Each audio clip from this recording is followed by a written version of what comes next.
কে তোমরা রাত্রিবেলাতে? আমি যমরাজ। হ্যাঁ? যমরাজ, আপনি এখানে কেন?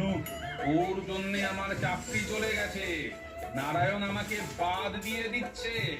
পৃথিবীর লোকেদের পাপ পুণ্যের হিসেব যদি পৃথিবীতেই হয়ে যায় তাহলে আমি কি করব? হ্যাঁ, বল আমি কি করবো বল? হ্যাঁ, তাই আমি এসেছি তোর আত্মাটাকে নিয়ে গিয়ে নরকে চালান করে দেব। আজ তোকে তুলে নিয়ে যাবো। হি হি হি।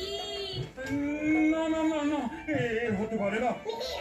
ধর চেঙ্গরা করে বেটাকে নরকে নিয়ে চল। চল চল, একে আজকেই নরকে পাঠাবো। আমাকে বাঁচান যমরাজ, আমাকে বাঁচান। তোর যমযন্ত্রের জন্য আমার চাকরি চলে গেছে। আজ তোকে নরকে যেতেই হবে।